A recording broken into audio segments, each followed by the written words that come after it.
So after a business has decided which strategy to go with to fulfill its objectives, it needs to break down the strategies into the various functional strategies. Now, functions here, we're referring to the various departments in an organization.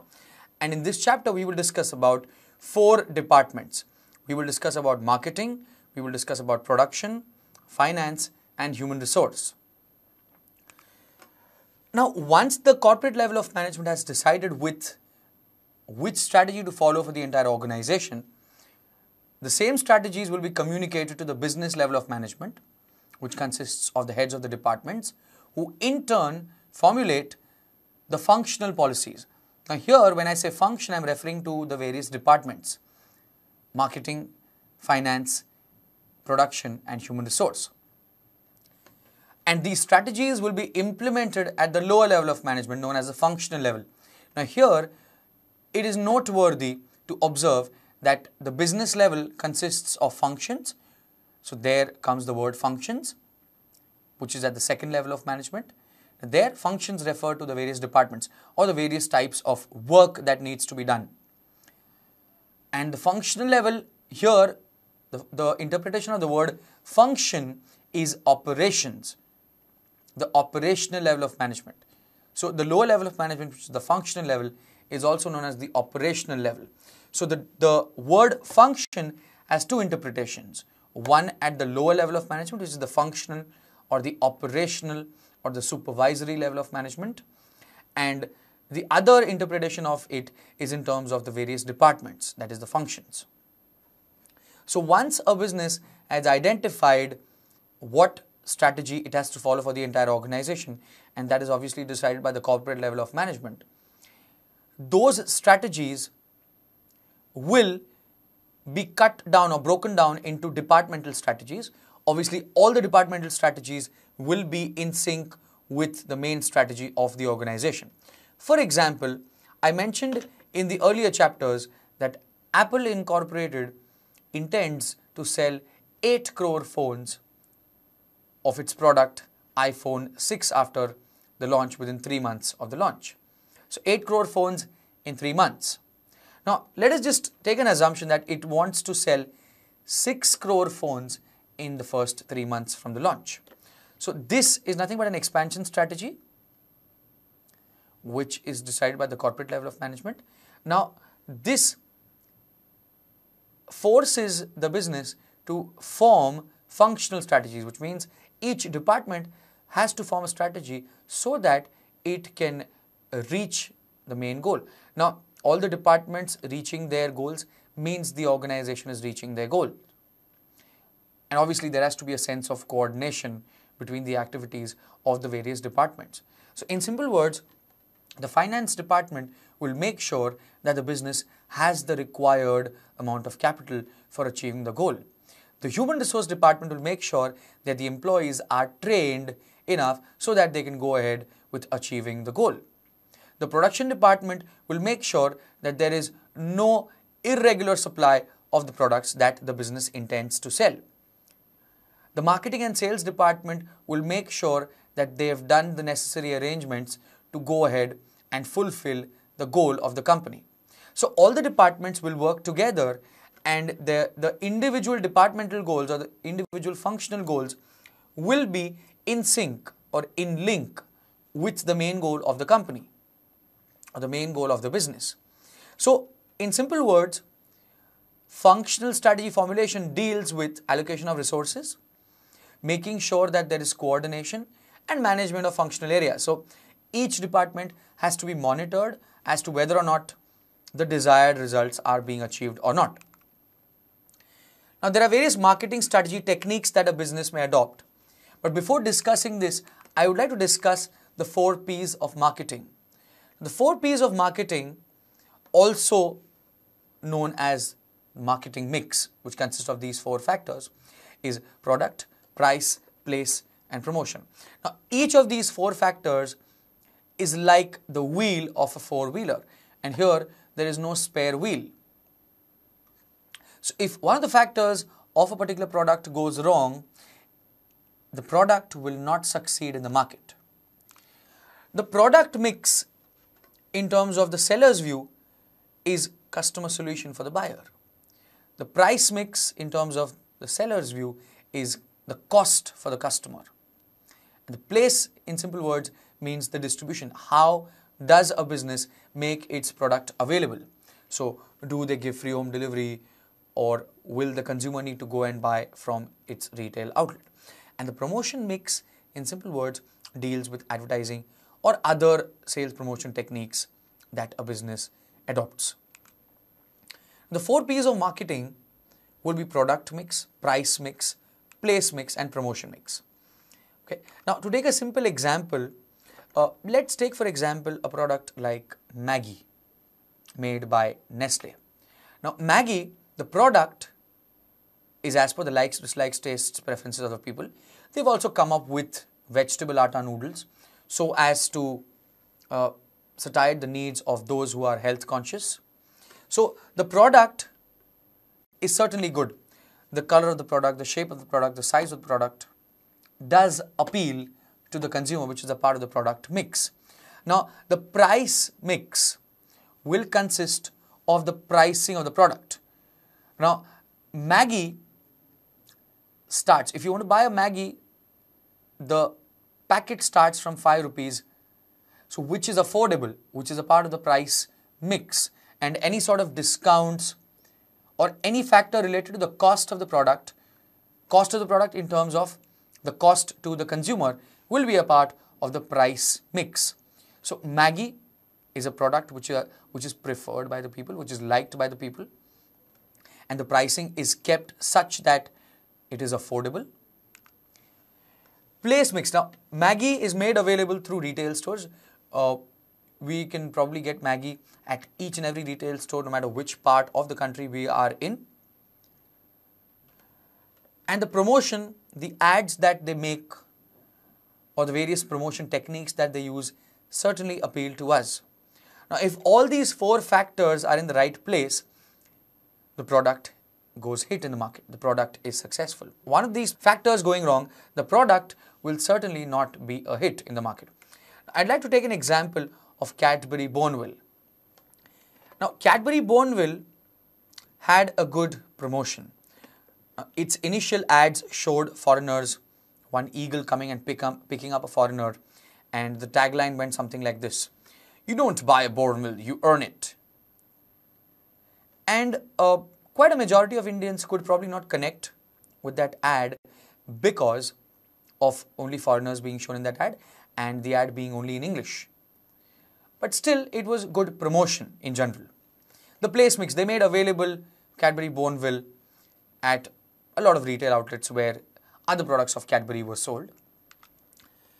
The price mix was also more or less right. They priced Cadbury Boneville at par with what the price of Cadbury Dairy Milk Silk is today. But what went wrong, according to me, is the product mix. Now, in India, chocolate is a synonym for sweet, and Cadbury Boneville is bitter chocolate. It tastes a little bitter. It is dark chocolate. So, in India, people relate to chocolate as a sweet and not something that is bitter. And that is one of the main reasons why Cadbury Boneville could not pick up as much as Cadbury Dairy Milk Silk did. So, with these examples, I think we can understand how important the product mix, the place mix, the price mix, and the promotion mix is for the success of a particular product or a service. Now, once we've understood this, let us go back a few slides to understand the various marketing strategy techniques that can be adopted by a business. Now, social marketing. Social marketing is simply where a business will highlight some social cause. Say, for example, Tata Tea ads where the catchline is "Har subah sirf utho mat, jago re," which means don't just open your eyes every morning, wake up, and which is a little against corruption in the country. Or the ad whereby we're talking about Procter & Gamble, where Mr. Anupam Kher is promoting Shiksha, the NGO, wherein a certain part of the product revenue will be given to the education of the girl child. So that, in simple words, is social marketing. Augmented marketing is where a business highlights certain additional features of a particular product. Now, one of the most recent examples that we can take is an ad which goes something like this: Asian Paints Royal Aspira, a paint technologically so sound, it comes with a 5-year warranty. Now here they highlight the fact that it is a paint which comes with a 5-year warranty. So that will be an example of augmented marketing. Direct marketing is where they target you individually as a consumer. So marketing through TV or marketing through emails or SMS will probably be an example of direct marketing. Relationship marketing is where a business creates, maintains and enhances strong value-laden relationships with its customers and other stakeholders. Now, a simple example of that can be given from the fact that an employee of MT Educare will get some discount if he or she wants to enroll a relative or probably that person's son or daughter in MT Educare for some course. Now, this is nothing but relationship marketing, where a business wants to strengthen the relationship further by giving certain additional benefits which will not be given to normal consumers. And the fact that they highlight this in their marketing will be an example of relationship marketing. Services marketing is where a business highlights services in general. So the ads of various banks, insurance companies, hospitals or colleges will be an example of services marketing because they are not selling anything as such. So basically we are talking about the hospitality industry in services marketing in general. Now, person marketing is an example of marketing where we will make use of the reputation of famous celebrities to either create or restore or build the reputation of the business. Now, one key example here we can take is when there were a few cold drink selling companies which were under the scanning of the authorities and pesticides were found in their products. Now, those cold drink making companies made use of several celebrities to enhance their shaken reputation. Place marketing is where we see tourism ads these days. We see ads of Gujarat tourism, we see ads of Madhya Pradesh tourism, Kerala tourism, Maharashtra tourism. We see ads of Northeast tourism, we see ads of Singapore tourism, Malaysia tourism. So all these are examples of place marketing wherein the marketing is purely targeted towards maintaining or changing attitude of the people towards certain places. Enlightened marketing is where a business will make the people aware of its customer orientation, the innovation that it is into, the value marketing that it is into, which is the value for money that a consumer receives, and so on and so forth. So in simple words, there are various companies which come up with these corporate videos. One thing that I can mention is the video of Tata Motors inspired by people is an example of enlightened marketing whereby they convey to us their value system, how they treat their employees, what kind of products they make, what kind of value the consumer gets after buying the product, the variety of products. Tata is a business which has diverse products when you talk about its automobile business. From gold standards in SUV cars, SUV is sports utility vehicles, which mean we're talking about the big cars which are 7-seater cars, 8-seater cars. So all those cars are usually referred to as SUVs. So Tata has the gold standard in SUVs with its range of Land Rover cars, and it also has made the world's most affordable car. So it highlights all these things in its corporate video, which is nothing but enlightened marketing. The next strategy of marketing technique that we will understand is differential marketing, whereby a business goes behind different segments, different consumer segments to promote its different category of products. And this can also be referred to as target marketing. So, for example, a company like Hindustan Unilever Limited makes soaps ranging from Lifebuoy to Lux to Pears and Dove. So, it has a differential marketing for each segment, whereby Lifebuoy is placed in the market as a soap which gives you protection against germs, and Lux for enhancing yourself, and Dove as a pure skincare product, and Pears also positioned as the same, with glycerine being the differentiating factor. So this would be an example of a differential marketing.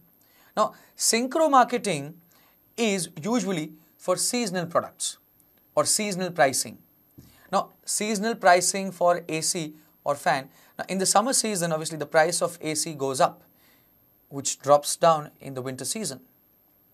The price of woolen articles goes up in the winter season, which certainly drops down in the summer season. This will be an example of synchro marketing, whereby the demand for talcum powder generally goes up in the summer season and falls down in the other seasons, because normally people relate to talcum powder as something to be used in the summer season only. Now, the next point, concentrated marketing, can be explained with the help of a simple company, Ducati, whereby, as we took an example of Ducati in the focus strategy which we studied earlier, so Ducati goes only after a small group of people, which is its target audience. So either a small group of people targeted by a particular company or a big group will be an example of concentrated marketing.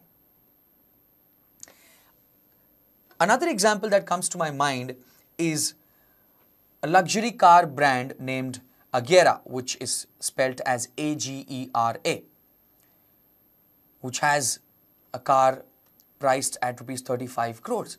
So that business will also go for concentrated marketing, because the number of people who are going to buy such cars is very small. So that becomes a niche group of consumers, for which concentrated marketing is one of the best strategies to follow.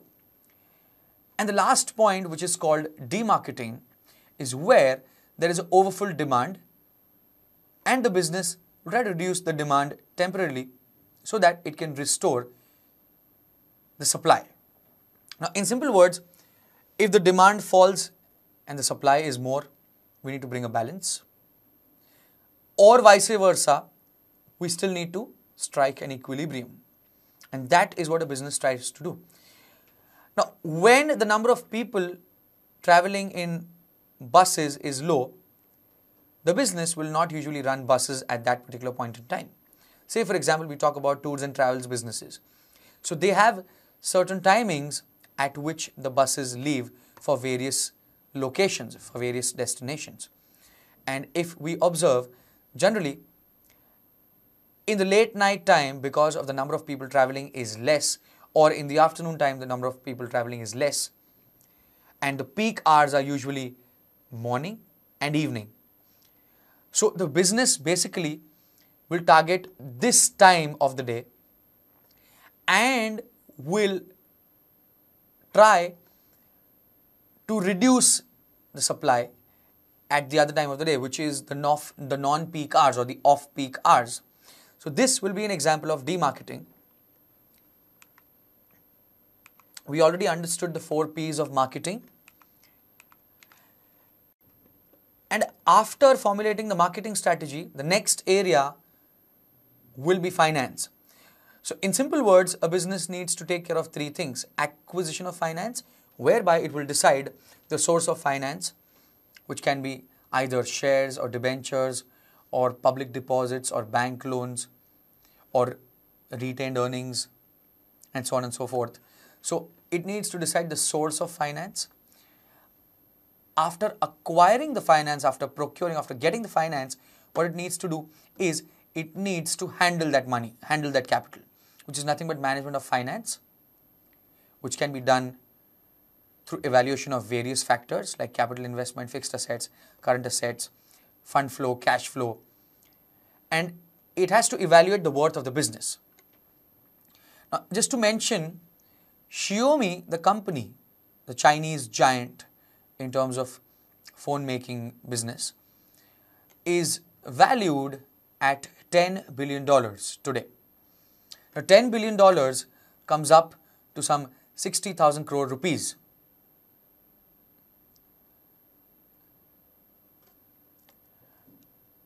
And this is one of the ways we need to evaluate the worth of the business.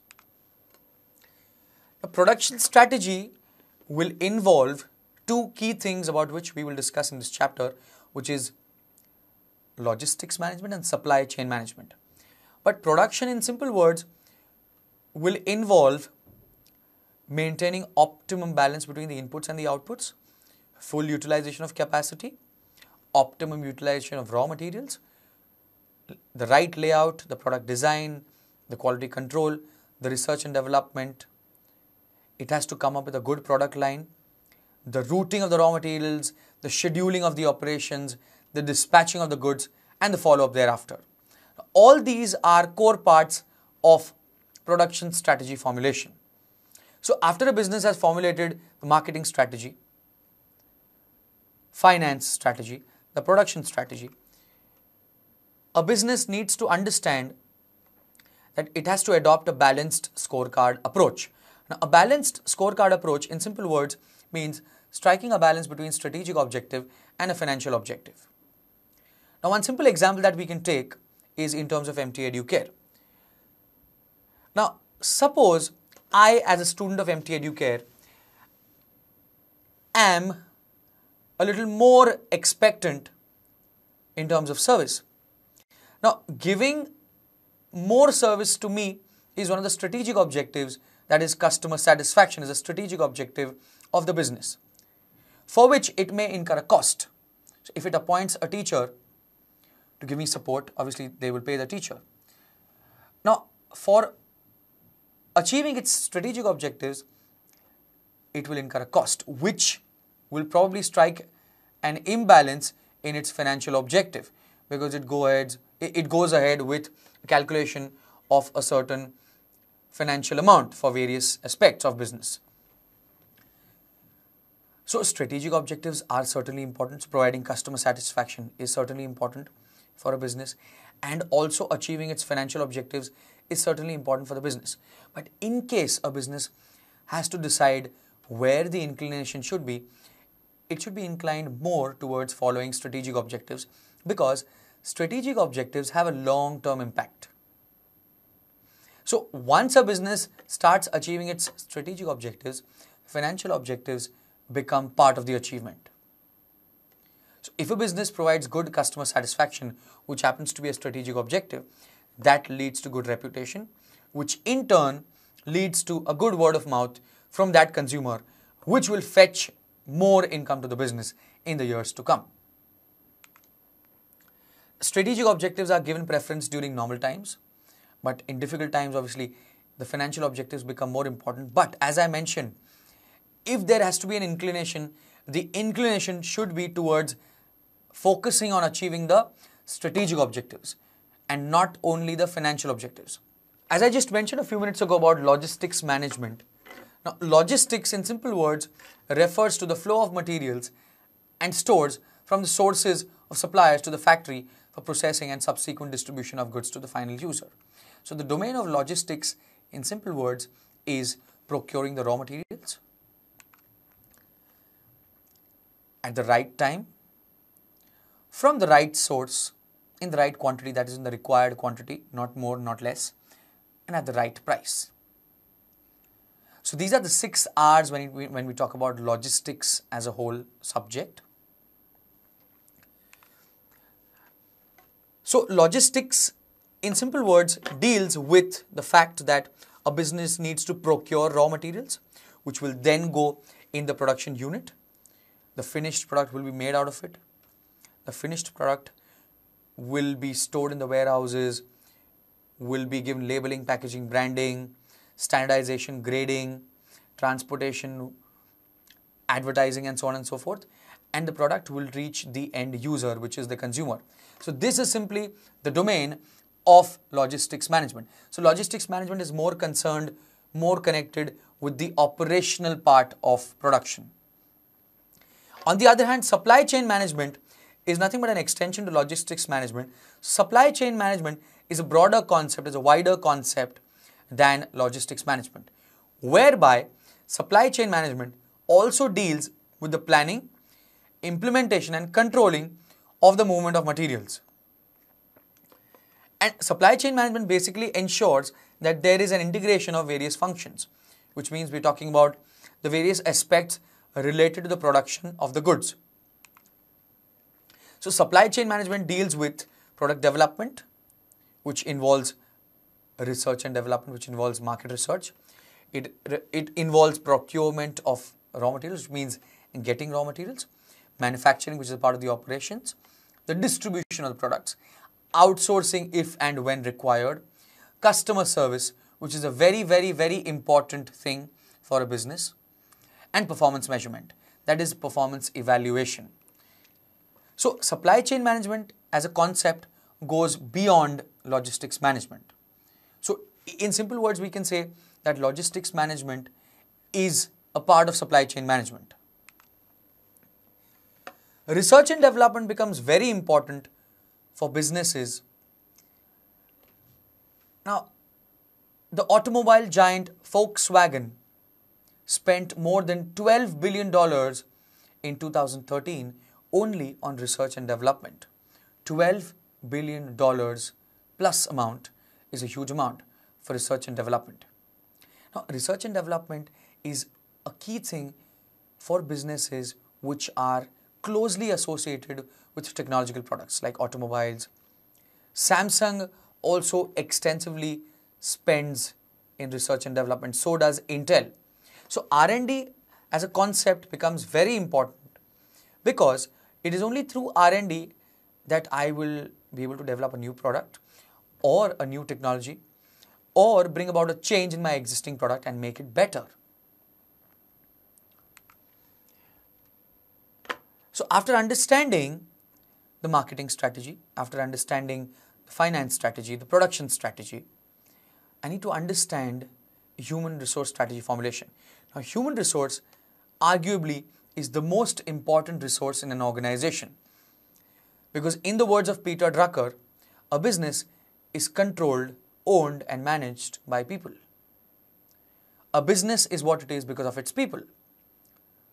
And rightly said, a business which has less of capital and more of finance, a business which has less of capital and more of good human resource will definitely have an edge over other businesses, because every big journey starts with a small step. So every business which is big today was once a simple thought in the minds of the founders of the business. So in the beginning, they probably would not have had as much capital as they have right now. So it is the people that take things ahead in an organization. And that is one of the main reasons why human resource strategy formulation becomes even more important than other functions. So human resource strategy formulation will involve recruitment and selection. Recruitment basically refers to attracting suitable candidates, after which they will be selected on the basis of interviews conducted, on the basis of various parameters decided by the company as per the job requirement. Once recruitment and selection is done, training will be given to the employee with respect to what exactly is expected out of that employee, and training will serve as a guidance to the employee for work-related activities. Constant development is also given, because training is a constant process. So after training is given, there will be performance evaluation, which is appraisal of performance, which means it will be identified whether what was taught, what was informed, what was conveyed in the training is being implemented rightly or not.